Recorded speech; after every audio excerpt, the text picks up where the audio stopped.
પશ્ચિમ એશિયા સંઘર્ષ વચ્ચે અમેરિકાના રાષ્ટ્રપતિ ડોનાલ્ડ ટ્રમ્પ આજે ઓવલ ઓફિસમાં સૈન્ય અધિકારીઓ સાથે કરશે વાતચીત।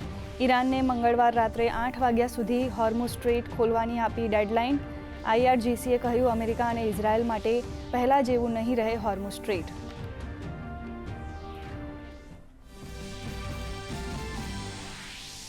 ઈરાન, ઇઝરાયલ અને અમેરિકા સંઘર્ષના 38મા દિવસે ઈરાન અને ઇઝરાયલના હુમલા યથાવત।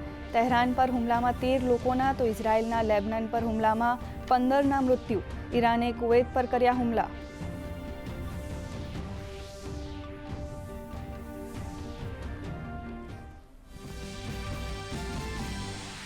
પશ્ચિમ એશિયા સંકટ વચ્ચે LPGને લઈ ભારત માટે મહત્વના સમાચાર। ભારતના 9મા ટેન્કર ગ્રીન આશાએ હોર્મુઝ સ્ટ્રેટ કર્યું પાર, તો 8મું tanker green Sanvi 46,000 metric ton LPG સાથે આજે પહોંચશે ભારત।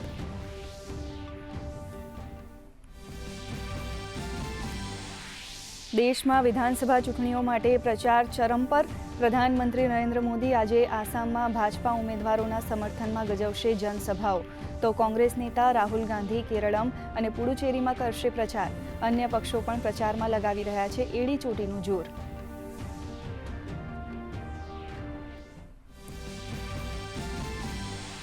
સ્થાનિક સ્વરાજની ચૂંટણી માટે આજથી રાજ્યમાં ફોર્મ ભરવાની કામગીરી શરૂ।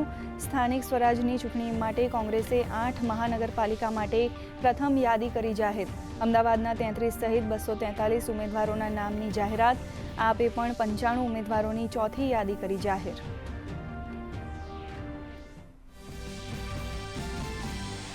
આજે ભાજપાનો 47મો સ્થાપના દિવસ। પ્રધાનમંત્રી નરેન્દ્ર મોદી અને કેન્દ્રીય ગૃહમંત્રી અમિત શાહે સોશિયલ મીડિયા પર પાઠવી શુભેચ્છાઓ, તો ગાંધીનગર કમલમ ખાતે મુખ્યમંત્રી અને ભાજપા પ્રદેશ અધ્યક્ષે કર્યું ધ્વજારોહણ।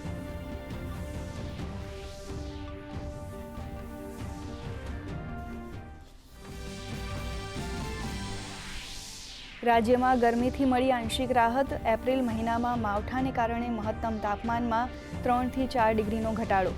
36.3 ડિગ્રી મહત્તમ તાપમાન સાથે રાજકોટ ગરમ શહેર, તો અમદાવાદમાં 35, ગાંધીનગરમાં 34.5 ડિગ્રી મહત્તમ તાપમાન।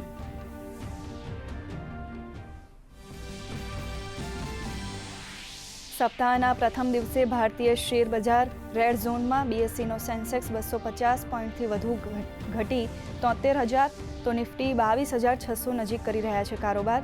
મીડિયા, ફાર્મા શેર્સમાં નરમાશ, તો ક્રૂડ ઓઇલનો ભાવ પ્રતિ બેરલ $110 નજીક।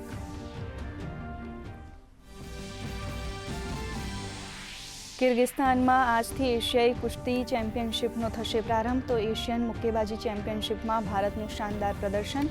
મીનાક્ષી હુડ્ડા અને જાસ્મીન લંબોરિયાનો ફાઇનલમાં પ્રવેશ।